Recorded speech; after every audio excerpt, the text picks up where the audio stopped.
Welcome to the Bearing It All podcast, where we dive deep into the backstories of celebrities, CEOs, and multi-million and billion-dollar entrepreneurs. There are no rules as we aspire to inspire by sharing real experiences, triumphant comebacks, and what the road to success really looks like.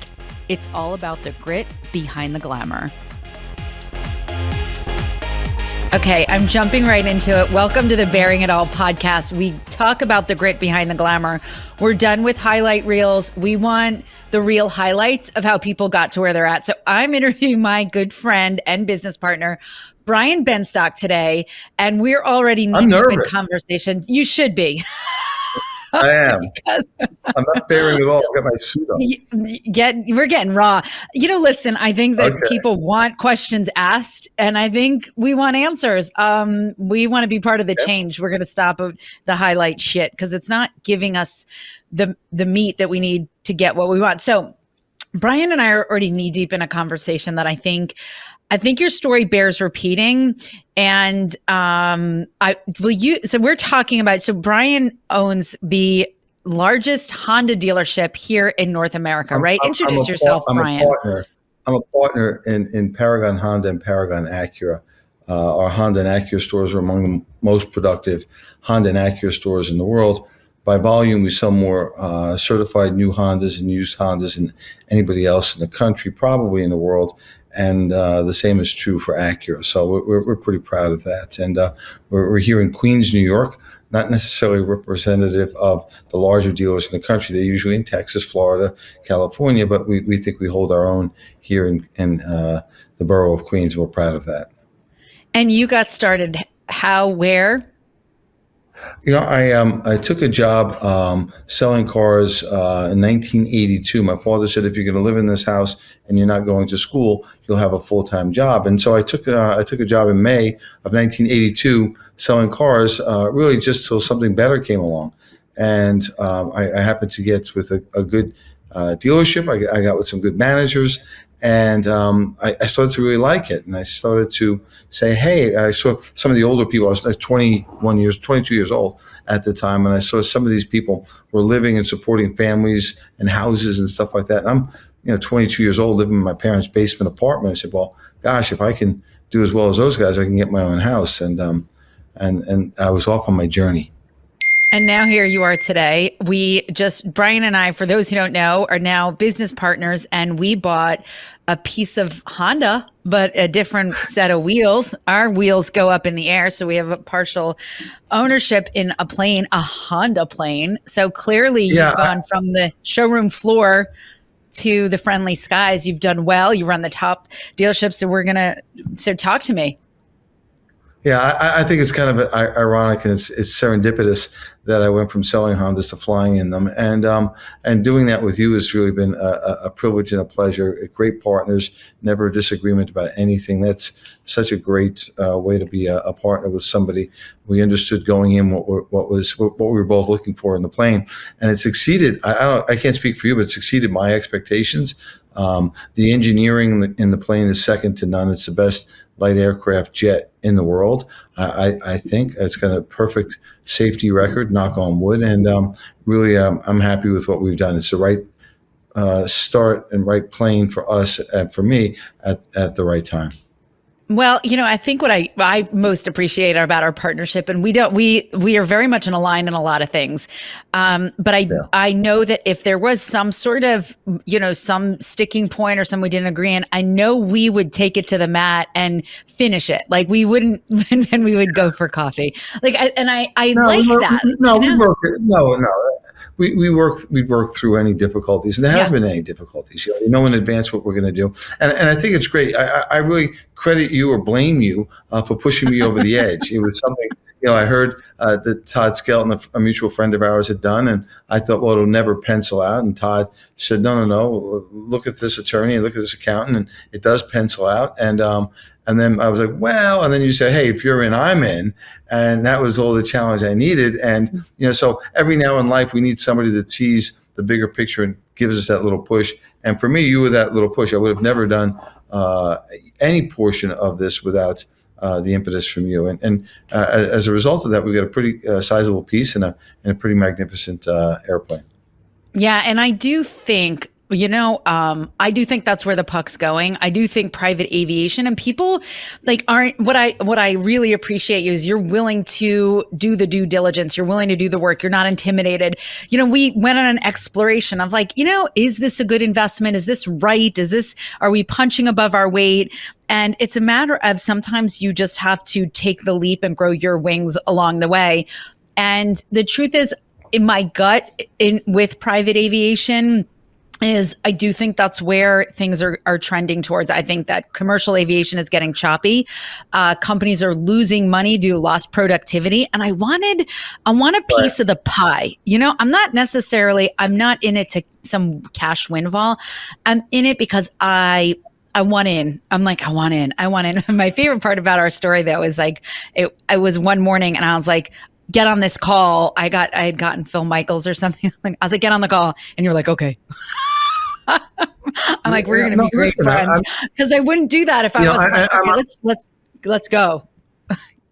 I'm a good business partner. I have a partnership with the Singer family for 40 years. And, I'm pretty confident in the fact that I'm a very good partner. I look at somebody else's money with more reverence than I do my own. And so, we did hire competent attorneys to review everything, competent accountants before we jumped in. We didn't just jump in. And I think you're part about this being a different level for us and exposing us to different things. I think that's even more valuable than the direct financial ramifications. The money and having a good investment and getting a good return on that investment, great. But the lifestyle, the people, the places that we've been exposed to, I think is mind blowing. And there's just a whole another world out there. I'm taking my wife to Turks and Caicos, flying private, going to the private airport and going through customs in a hot 30 seconds, is something that was just shocking for us. And I've never been exposed to that. Having a vehicle pick you up on the tarmac, so your vacation starts almost the moment your wheels are down, was pretty special. And I'm pleased and privileged to be able to afford these things. But I would have not had exposure to this if it were not for you and for Todd Skelton. Well, I'll take full responsibility for bullying you into this little endeavor of ours. But what I think is so important as people are listening to this is people are taking on two different thoughts in this. Oh, must be nice. Or, oh, that must be nice, and getting curious. I think there's just different I think what I like to impart, and you as well, is nothing's out of reach. Like you can have anything if you're willing to do the work and you don't allow your ego to intimidate you. I've always been curious about private aviation, and getting into it wasn't with this, I need to make money off of this. I was definitely more in the space of this is going to make me happy. And this I can afford. This is a luxury, but I do think this is going to expand my mind and push me to new levels. Like I know in order to continue to enjoy the luxuries of private aviation, I got to up level everything. I've got to outproduce the problem. You've got to outproduce the problem. You created an expense there, and I think you start to expand your mind to become that person, that woman that can afford to fly private. And for me, I'm looking at there's an airport in Westchester. It's fantastic. It's 14 minutes away from a satellite store that we have, and I'm going to be using this bad boy like mad. And I've got business associates that come in from Virginia and Detroit. They're going to be using the plane and that airport. And all of a sudden, I'm thinking strategically. I'm not limited by the limitations of our geography. Now all of a sudden, I've got people that, hey, we can make this work, and here's what a round trip's going to be. And for the four of you to come in and go out the same day is less than flying commercial and staying at a hotel overnight. So all of a sudden, it starts to make all sorts of sense. And you may think that I'm justifying this, but I'm not. I think proximity is really important, and to be able to have the world come to me or me go to the world, and it's a 14-minute drive to an airport, that's fantastic. The other thing that we forget is the time suck. I went to an event, Lundy event in Philadelphia. I drove. And I was booking the flight, and then I said, okay, I'm going to take somebody. Let me just drive. 3 hours down, 3 hours back, traffic, all sorts of nonsense. It was a 45-minute flight had I booked the flight. And the experience would have been better. I would have been refreshed. I wouldn't have had to stay overnight. There was an airport that was right next to the venue. So, all of a sudden hey, I had to remind myself, you are that guy and you can do that and stop driving like a Schmendrick. What's 6 hours of my time worth in a car? And I can tell you it's worth a lot more than the cost of that flight. So I really did myself a disservice by driving in the car. 100%. And then you stay overnight. And these conversations are important to have because I think people and their perception of private aviation is what it used to be. It's not what it is today. It is becoming much more practical, much more affordable because they're creating these Honda jets that have 4, and you can have a 5th seat if they take out the galley. They're practical, especially because you don't have to stay overnight. And I just used it to fly my son out to college. And I'm not saying it saved me money, but when you did the math and I spent a little bit more to do it that way, what I got back in time actually made it a much better undertaking. I didn't have to fly out the night before. I didn't have to stay in. I would have had to get 2 hotel rooms for all my 97 kids. And I just think, the experience, right? I mean, the experience. Because going off to college, I mean, not too many kids can say, Mom, drop me off on a private plane going to college. Oh, I don't let them do and I don't know what that's worth, but it's cool, man. It's cool. And Barbara, I'm older than you. I'm 60. And I kept saying, I've been telling my wife, wait, wait till later on. We're going to have it really good. Wait. And I'm realizing I'm at that time. It's time now. I did without, and I didn't do without, but, I pushed all these things off into the future. Well, the future's here now, and it's time for me to start really leaning into this. And sadly, I'm realizing I should have done it sooner. Sadly, I think it would have. Well, was it necessarily available? I mean, I do think the new Honda fleet of planes has made this more accessible. It's not for everybody, but for me, and what I'd love for people to hear is that it moved the needle for me. It stresses me out just a little bit more because, those are luxuries. That's a luxury. And for me, my luxury money has to come off my hustle and grind. So because I've moved the needle, I'm like, all right, now you need to expand and scale. I don't have to work harder, but I have to work smarter. I have to think bigger. And then I have to put myself around people that, like I'm meeting with Buck this weekend. I'm like, okay, I do these courses. I really love my courses. I'm like, but I think I know I can now scale. And this has to be a multi-million dollar, brand. He knows what he's doing. And what you're talking about is really motivation by debt propulsion or jet propulsion. When you have that debt propulsion, gives me rocket fuel. It gets you, and it does, and it gets you the rocket fuel not to pay the bill, but to outproduce the problem and have excess, so you can do more of it and lean into that. And I think also the proximity for you to be able to do personalized training or go someplace or have somebody with you on these trips, I think can be really a great use. I also of the like plane. inspiring other people. Like I love that, you started on the floor of a car dealership. I started going door to door. We're not really extraordinary, like academic people. We're not really gifted. We come from good, hardworking parents.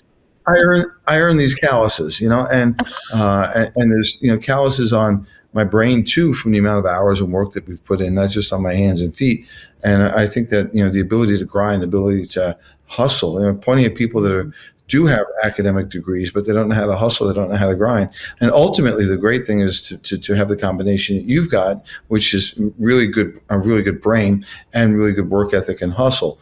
And a little bit of good looks doesn't hurt you either, So you put that together in a centrifuge, and it's a good package. But really, your tenacity is what separates you. Your stickability is what separates you, and I think that ability to grind will pay dividends and continue to pay dividends forever for you. Thank you. Well, wouldn't you agree that that's a decision and not a condition? I think people can decide to be relentless in the pursuit. And that I like sharing our stories and our undertaking, not to impress anybody, but to impress upon everyone. If that's something that you have a curiosity towards, you have a hankering for, then start reverse engineering and start figuring it out. Because in this conversation, neither one of us are rocket scientists, but we want the good life. And actually, I'm reading, and you and I talk books all the time. So I'm reading this book, Expert Secrets. Did you ever read this? It's just sitting I have right not. here. No.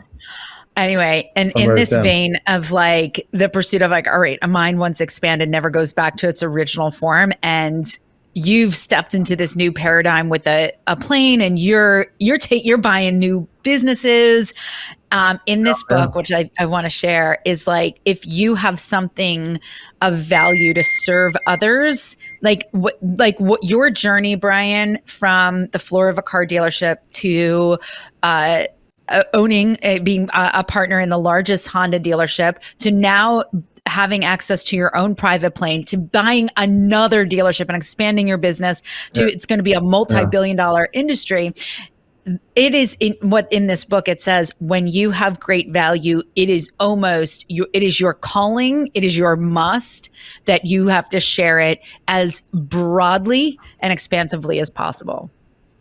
Does that Pressure resonate? is a privilege, and I think it is an obligation that you have that if you have that ability to do what you do, because you bring a lot of other people along. And we have 500 employees at the three companies that I'm responsible for just about every one of them. And it's interesting, right? You look back and say, how many people did you share a part in being a part of their success? And our goal for the sales teams was always, I want to make you a millionaire. I want you to become a millionaire. And when you start out with that conversation, you get everyone's attention, and you say, hey, it's not going to be easy, but it can be guaranteed. And here are the things that we need to do together. And some do, and some don't. But those that do tend to do very well. And I'm blessed to have a lot of very good success stories of people that who've touched my lives and whose lives I've touched, and to see them being successful and getting their own dealerships and getting their own businesses is really, it's people think it's BS, but it is the most rewarding part of the day. Saying, I remember when I saw her when she came in the front door, and then when she left, and I saw him. He used to work at a chicken stand, flipping chicken, grilled chicken in his father's restaurant. Now look at this man. Look at what he's become. And our story transcends race, sex, age, because Always. success doesn't care about any of that stuff. It's your ability to grind and your hustle, to listen, to learn, and Would and you that's agree really, that you can never like prejudge anyone? Would you agree with that? Like, don't people have people surprised you in this Barbara, journey to help you? I was in one of those crazy rooms last night, and some guy was all about how he walked We're into a talking dealership, and Clubhouse. Go ahead. Yeah. because of the way he looks, that the dealer wouldn't do this or the dealer wouldn't do that. And I said, listen, I can't speak to your experience, because your experience is your experience. But I can say this: I'm 40 years in this business. I still can't tell you what a buyer looks like. I don't know what that, so I treat them all as Oh, buyers, I right? love that. And because when you start to prejudge, right, and people do prejudge in sales, and hopefully it's not along racial lines, but they look at this guy, he's in shorts and a t-shirt. That guy is shorts and a t-shirt. I'm that guy, right? On a Sunday, I come back from the gym and I'll stop off someplace and walk into a store. And in fact, it happened to Jasmine and I during Christmas. I stopped into a store, and they had the COVID restrictions and they weren't going to let us into the store. And I said, but I want to get, and they said, well, what are you looking to get? I said, you know what, never mind. I went to the next store and spent $40,000. And just like, I didn't want to be tortured at the door, standing outside in the cold, pre-screened to see if they were going to open up the door and let me in. And I don't think it was because of my skin color. I think it was just some dope of a salesperson not understanding the job of customer service, not understanding that a real buyer was in front of them. And I don't dress poorly. I was dressed okay, but this person looked me up and down and decided, no, you'll stand outside for an hour before you can come in here and browse. And it just wasn't having it. So. Yeah, listen, we're all on the receiving end as much as we dish it out, because we've gone through our own experiences, and we can't help but take our past experiences and apply it going forward. That's like life. And sometimes that works to our detriment. It is helpful when you just start treating everybody the same and you realize that we're all connected. Just treat everyone the same. Like, just look at everyone in the eye, man. Barbara, in sales, don't you think the underlying, what you believe, really has a great impact on what you achieve? And it's funny, if you start treating everybody like they're buyers, a higher percentage of them will actually end up being buyers. But if you think everyone is, in our industry, called a tire kicker, they come in, they kick tires and leave. And people don't have time to be tire kickers anymore. They want to get in, get out, get what they want, right? And most of the people do so much of their research online. I'd say everyone is a buyer, and they've always been buyers. but we just didn't Hmm. treat them right. But today they're coming in, they want to transact and they want to get out. And when you look at what's going on today with the Amazons of the world, you can have things delivered overnight. And then Apple one-ups them, right? If I call and go online now and I wanted to order headphones, they'd be delivered here in 2 hours. So people want what Hmm. they want, when they want, how they want it, whenever they want it. And I think we best treat everybody as if they're a buyer. Yeah, and I'm writing that down because I do think that there's just this gluttonous, where everyone's over consuming on the internet for sure. I mean, everyone's out of control. They buy the things to get the things, and then they're confused when it doesn't happen. But you're so right. Everybody's a buyer, and if you can just lead with good intention, like when you're engaging with somebody, just get curious about who they are. Why are they there? Who, what, and stop assuming, listen, I'm either going to win or, like everything's a sale.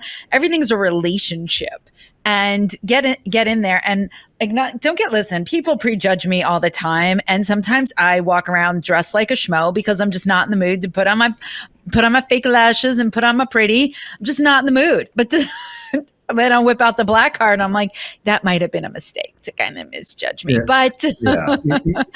I don't, it For doesn't, us in I our don't take it business, personally. I always like to look at when people in our business, someone comes in. I always tell salespeople, "What do you know about the customer when they walk in the door?" Well, the time is right. How do you know? They're here. What they're driving now doesn't work for them as well as it once did. How do you know? They're here. They can afford what you're buying, what you're selling. How do you know? They're here, not at the Bentley store down the block. And all these things. We avoid the clues that are right in front of us. I mean, Right in when's the front of last us. time you went to a Mitsubishi dealership? The answer is never. And the next time you go, you're either looking for a job or you're looking for a car. And so we just you say, yeah, well, that makes sense, but not you don't understand, Brian. With these customers, it's something different. No, to park at Queens and Paragon Honda is a pain in the ass. You've got to drive around the block 2-3 times to find an open space. If you're there too long, they'll ticket you. And so we can assume that someone is committed when they come here. Let's do them the service and give them the dignity they deserve and treat them like they're buyers when they come in. Yeah, but it's all relationship building because you never know. You never know. Yeah. And I always say like paths happen to recross and cross a million times over. So before we launched, yeah, go ahead. Wait, let me just, there's a story, 1983, 84. I'm a young guy working at PS Honda in Manhasset, and about 5 minutes to 9 before the store closes, a man walks up with his 2 kids, and he's like, "How can you help me?" And this guy, Barry Feldman, I won't mention his name, but Barry Feldman says to the guy, "Oh, we're closed, sir. You come back tomorrow." The guy says, "Well, I really can't come back." And I said, "I'll help you." And I helped the guy, and I sell him a car that night. And he was a nice guy, a nice family, local family from Manhasset. The next day, or the day after, Federal Express, my boss, later to be my partner, gets a letter. I wanted to talk about the tale of 2 dealerships. And I met one individual in the store, and that individual treated me this way. Then I met this wonderful young man, blah, blah, blah, blah, blah, blah, blah. And he went on really a wonderful letter. He was the chairman of the New York Stock Exchange. And the reality for this gentleman was that he didn't have the time to come back. He must have just got back from the train station, had dinner with his family, took the 2 girls over to buy him, one of them a Honda, and he wanted to get it done. And somebody there was sort of kicking him out the door, and he didn't quite understand it. And fortunately, I spoke with that customer, and it was really a great occasion. One of the early times that I got to speak to the owner, because back then I wasn't in direct contact with Mr. Singer, but he got this letter, and it was on the letterhead of, it was pretty impressive letterhead, and he said that letters like this are really great to have, and I have that letter someplace. I have a copy of that. I mean, letter how old someplace. were you? I was What about year was this? 23, 83? well, I was still selling cars, so it was before 85, so somewhere 83, 4 or 5. And See, it was that just story bears repeating over and over again, because when you just give 100% to everybody who walks in the door, whether it's going to be because why everything was is I either there? right. Why did I Right. get up that morning? Well, I got up to put a suit on for one purpose, to sell a car to somebody. And why does somebody come to the store? I mean, think about going to a store to buy. To look at a car. You're going to bring your credit card or a check. You're going to make sure you've got what you need to do the action. And if you're intent on picking up a car and going home that day in a new car, you're probably going to bring the title to your other car. And so a lot of patience goes in, not to have a salesperson that's not properly trained kick the customer out. See, it's just a great story because you just never know. And that in one way or another moved the paradigm in your life. And I love hearing that. It's, Like that stuff like those are really monumental moments there. You realize, hey, pay attention to everybody. And I mean, we've been in that store where you go to get there and they're all sitting inside and you pull on the door and it's locked and they're like, no, no. And you're like, well, I just want a cup of coffee. No, no, no, we're locked. They could get you a cup of coffee, whatever it is that you want. And it's like, and I get it when you're on the other side, you can't wait to get home. But remember that, those customers pay your bills. Those customers are the ones who pay your salary, not the company. What's that quote about the extra mile? Like nobody's there or something. It's like it's not a very crowded part of the highway. It's not, but I used to believe that it's lonely at the top, but it's not. As we're seeing, it's very different at the top. There's a lot of people at the top, but it's a different level at the top. And I think if more and more people could experience the luxury, that would help ignite their ambition. I know when I see Grant and his G65 jet, there's not a bit of envy or jealousy. It's, wow, that's awesome, man. That is really awesome.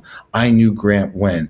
And I know for some people it's toxic. They see that and they're angry. I love somebody that legitimately through his or her own work, passion, desire is able to get what it is that's important to them. And Barbara, I found myself saying, well, I don't need a plane. Right. And justifying that. And all of a sudden, as I started noodling on that, well, it wouldn't be bad to go to Martha's Vineyard by bike. It wouldn't be bad to go to the Bahamas whenever I wanted to go. It wouldn't be bad on these short trips that I'm making up and down the coast to not have to go through TSA. 12 minutes to an airport and get out of there. And then once you experience it, and the setup that we have with Volato is just second to none. The maintenance is taken care of. The storage is taken care of. It's an absolute luxury for us to be able to enjoy. The key that you are sharing is there's a difference, and it's another thing that we control. We can make the decision to look at something and really just be like, oh God, that, or they're showing off. And you and I get on Grant's plane and we're like, this is awesome. And that's energy, awesome. That vibration, that frequency is about appreciation and gratitude, allows abundance, right? I think that opens you up to receiving that. But when you've got that poison inside of you, and you've got that look like someone put a turd under your nose, I don't want that. And you can hear it again, especially in Clubhouse, in some of these rooms where people are just so angry, and you say, gosh, you're not going to be able to get what you want with that kind of you're never going to nag somebody into helping you out. You're not going to browbeat somebody to making you rich. You want to be a little bit more receptive to say and to be curious. What happened? What did he do? What did she do? How are they doing it? What can I learn? And saying, well, I think what she did is great for her, but I see it a different way. That's great. That's great too. But when you're sitting there jealous or envy, it's low frequency, low vibe, and it is a decision. But so many people don't realize that they've been conditioned to think, to have that perception, that judgment. And it is so, you don't understand, or not you, I'm saying most people don't understand, is like drinking the poison and expecting the other person to die. Your negative judgment about somebody else's success does not hurt them. It hurts you. And if you can change that to gratitude and appreciation, you can find abundance. Like you'd be surprised energetically the shift and the power it creates, right? Barbara, when I was a young person selling cars in Manhasset, I lived in a little apartment in Great Neck, and I had a motorcycle, and I would drive through Kings Point, which is a very nice part of Great Neck, and look at the beautiful big houses on the water and say, how do they do it? How do they do it? They must be drug dealers. Well, maybe some, but how do they do it? And it really got my hunger going. And so I had a 1-bedroom apartment, then I got a 2-bedroom, then I got a duplex, then I got a little house, then the little house got to a medium house, and medium house became a big house. And now I'm in my final resting place. I hope to have the house that I own now with my wife forever. Doesn't mean we restrict ourselves to that, but I'm really good in that spot that we're in today. And I could not have dreamed of it initially when I was a little 23-year-old driving a motorcycle, looking at houses in Kings Point and Sands Point, and say, gosh, how do they do it? I think that was really the start of the journey. And if they can do it, I can do it. It's such a critical thought that I would love to embed in more people's subconscious mind. And, my father used to drive us around. He took us to Ferrari dealerships. My dad would take us down, drive around neighborhoods. We lived at one point in a 1-bedroom studio apartment in Plainsboro, New Jersey. Then we lived in California. We were not living high on the hog. But my dad never drove around these neighborhoods and called people assholes. Like, oh, look at that asshole. And that must be nice. My dad did not do that. My dad was like, oh, look at that house. And how cool would it be to have that house? And we drove through like wonder and curiosity and like appreciation as opposed to anger, bitterness, and resentment. It transformed, I think, what I thought was like, well, if they can do it, I guess I can too. I just have to be willing to do the work. And isn't that the lesson that you and I both we align with? It's like, if you're willing to do the work, you can have all the things. The work is hard. Well, so the great thing was that I was able to convince myself. Then how did they do it? And I found out that most people made money in real estate. Most people made money in selling. And so I made a dedication to get into both selling and real estate. And I really leaned into the selling part of it because I didn't have the money to buy real estate. But I will say this: when I moved out of my parents' house, the first thing I moved into was an investment co-op in Great Neck. And Barbara, I bought a 1-bedroom apartment, pretty good size, for $35,000.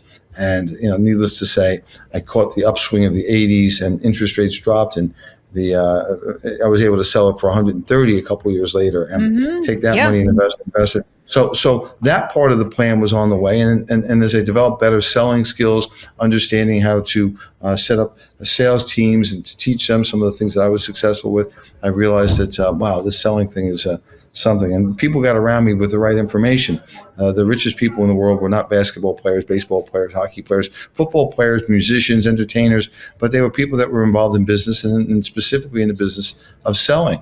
And I remember the statistic hitting me, boom, between the eyes that Michael Jordan, his last year playing basketball, I think he made $6 or $7 million with the Chicago Bulls, but he made $72 million in endorsements, which is selling.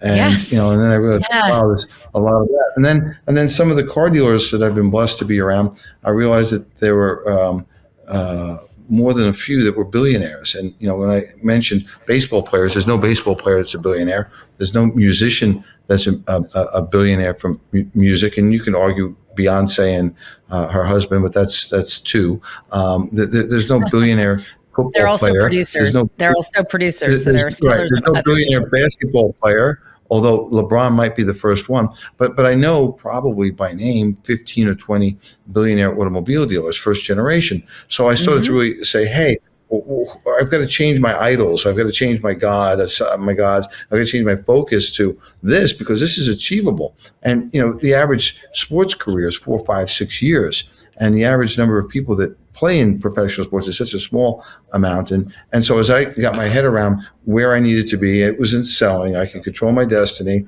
and then eventually owning and managing. And, I was able to have a pretty substantial outcome. And I think the key and you're just getting started. I mean, we've got our starter plane, so we're just getting started. And I'm excited. I remember you announcing your latest transaction, which was making you a little stressed out, a little nervous. But I swear when I said, I'm like, with me in your corner, you're not going to fail. With Grant Cardone in your corner, I'm like, don't worry, you got. Powerhouse is going to come in and make sure that you're going to crush it. Because if you win, I win. There's no time like no time like now. It's never going to be the right time. It's never going to be the best time. The time is always now. And so you do what you can. You're in Vegas. You're playing cards. You got the money on the table. You play the hand you're dealt. You play it really well. And that's what I intend to do: is play whatever hand I'm dealt to the very best of my ability. And the key is to get in the game. It's a different level for sure for me. But when I made a decision how it was going to be done, all of a sudden my brain started figuring out all the ways that it could be done in that new way. And it was a little bit more of a difficult path, but I think it'll end up being a much better path. It's important to share that because it's tough. You got to get in the arena, and it's a new arena. It's a new level. It's like moving off the JV team into the varsity. It's taking varsity into the big leagues. It's like, wow, this is very cool, but there's a lot more at stake when you're playing in the NFL. and a lot more people Yeah. coming at you. Yeah, A lot more and exposure, that's right? okay. That's okay. You know, we've prepared for this. We've been through Yes. different Hmm. economic cycles. Yes. I'm going to roll the 40 years of business into what we're doing next, and it really it's to see the Paragon stores, the other store, White Plains store, all be leaders in the nation, and doing it a little bit differently. And I'll have more to come on the differences. You're going to see some difference in terms of personnel and outlook on where I think the vision of the industry should be going. Certainly, much more in a tech way of doing it. And I think we're going to have some friends from Google helping us there, and you're going to see some very interesting things coming out of us in the near future. I can't wait. And I think it's so inspiring because you keep going where you're not staying stuck in old Wayne construct. Gretzky, man, skate to where the puck is going to be, not Go to where where it the puck is. is going. Like, look at us. You and I are on TikTok. We're like, if TikTok's where it's at, we're TikToking. Like nothing. Well, I know. you've done really well there. You found Doesn't want a pumpkin way to carving. get your message out and to activate that message with a large audience, and that's really You interesting. can't be afraid. You just have to put it all Yeah. out there, and some things are going to work out, some things are not. But the last thing, then I've got one last question before you go. The real takeaway, I think, as you move to this new level in your career and you're taking all the experience with you, and what you have to make this work is actually predicated on all the challenges that you had before. There's nothing that's going to Yeah, be sure. handed to you that you haven't tackled before. There's nothing like nothing's going to surprise you and be like throw you on your heels. You're gonna be like, oh, I've seen this before. And that's what I have found as my brand or anything that grows. I'm like, oh, I've seen this one before. Now, the first time it was thrown at me, I got a little sensitive about it. Now I'm like, yeah, that's all. That's the best you've got. I'm like, you can't hurt me. Yeah. And you can be relentless in the pursuit because you just are like, I'll figure it out no matter what. It drives people crazy. It drives people crazy when something that they would consider dramatic happens, and you're like, all right, let's go. Yeah, give it to John, handle it. And then, but do you know what? I got it. Being emotional is not going to fix it. But I got it. And from a business, somebody's got an HR problem. Okay, our job is to prevent a recurrence. Let's deal with it this way. Let's handle it. And understanding what has to happen. You only get that from experience. You only get that from making mistakes. You only get that from having fastballs thrown at you. And yes, that's the only way you learn how to tackle it. That's exactly it. So all too those many people get. Yeah, and too many people get like completely unhinged and leave when that adversity comes in, where you're like, no, that adversity is actually there to build you, not break you. So let's get up, dust it off, and keep moving the feet forward because you actually need that muscle in your tool bag because it's going to come at you again and again and again. So if you want this, you better have the muscle to be able to handle this. I can frustrate some of the people that are around me because when they start getting stuck on small things, that old saying, how are you ever going to get the big things to handle when you can't handle the small things? That's not how this works. We're not just going to ask you to solve, world hunger if you can't figure out how to feed yourself, properly. So let's work on those small baby steps so that you qualify for the big steps. Yeah, let's get some muscle in there. It's like when a hater comes at you on the internet and like the first time, people are like, how do you handle all the haters? And I'm like, is that a thing? But they were initially. I was like, oh my God, I'm not winning the popularity contest that I set out to win. And then I realized like you can be the juiciest peach on the planet. Not everybody's going to like peaches. And now I'm like, there's nothing. Read the back channel? Did you ever read the back channel on Clubhouse after I've spoken? I don't do it anymore because it's just I'm going to end up swatting at flies. So funny. You're entitled to but do you realize that has, for me personally, seeing people kind of attack me and say mean things. Now, people do love us. Like, I don't want anybody listening to be like, wow, there just must be the two most hated people on Clubhouse. You fall into two categories. You love us or you hate us. But I do feel reading them now, I'm less like thrown, oh my God, wow, that was really mean. Now I'm like, oh, that's kind of funny. But if they're not talking about you, you're not giving them anything to talk about. So I'm okay. I think what resonates with people for both of us is that we're authentic. I might not be right all the time, but I believe 100% of what I'm saying. And I think you're much the same way. And I'm not going to go into different rooms and placate different audiences. I'm going to say what I feel. I'm going to try and do it respectfully. When someone leans in at me, I'm going to lean back at them. Someone takes a swipe, they're going to realize I got some street in me. I can take a swipe back and I can stand up on my own and defend my words. I'm not going to get physical with anybody. There's no need for that nonsense. But certainly when someone attacks me or my convictions, I'm going to be able to defend myself in a way that's that they won't want to do that again. That you need to hear too is that when you're not in a room, people are asking for you. They're like, "Where's Benstock?" So every once in a while, I'll text you. I'm like, "The room's just not the same without your what you bring, which is dialogue, truth, authenticity. Love us or hate us, we're just like going to, say things." And I think there's a lot to be said about it. And actually, last night. And then I'll get to my question. So last night or yesterday, I was running a room because, I'm launching another course. And somebody came in and he goes, "I remember a year and a half ago, somebody attacking you on Clubhouse. They had opened up a room to really disparage you.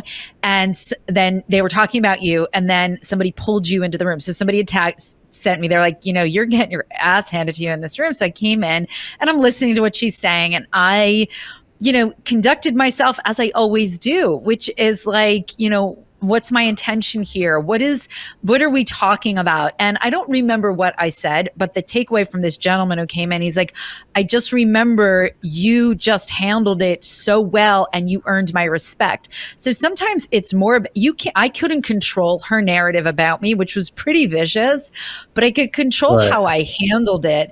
And the fact that it impacted this guy, Steve, he was like, and I'm like, I don't remember any of this, but I do know that girl's nowhere to be found. She just, I'm like, she's a whirling dervish, came in, shit talked to me and moved on.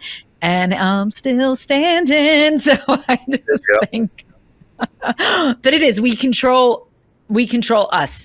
So I have a question for you because we're at the top of our hour and I want to know, and I asked our good friend Jerry Malcolm this question, and I think I'm going to ask everybody, how do you want to be remembered? Wow. Somebody who is straight shooter with people, dedicated to helping people help themselves. I hopefully I'm leaving a great legacy with my children, but I do believe that I can show people the way that they can help themselves. Somebody who really loved life. And I can't say I live the best life in the world, but man, I'm real happy with it. And, I think if I can do it, you can do it. And my message is, yes, you can.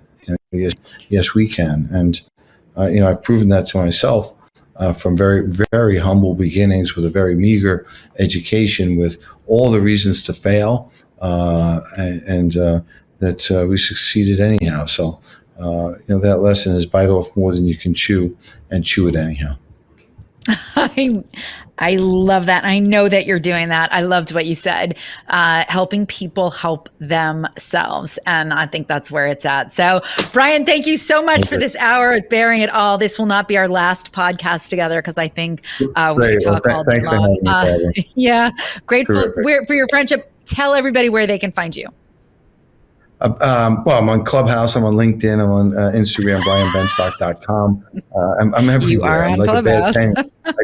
I just churn up. And if you want to buy a Honda, we can go to Queens, Paragon Honda. New York. I'll be there on Saturday. Paragon. All right, girl. Great, Brian. Thank you so much. Take care. Take care. Thanks for listening to the Bearing It All podcast, where we explore what it means to live your best life. To stay connected, go to barbaramajeski.com and leave us your email. We'll keep you posted on all that it means to have the health, wealth, and happiness that you deserve.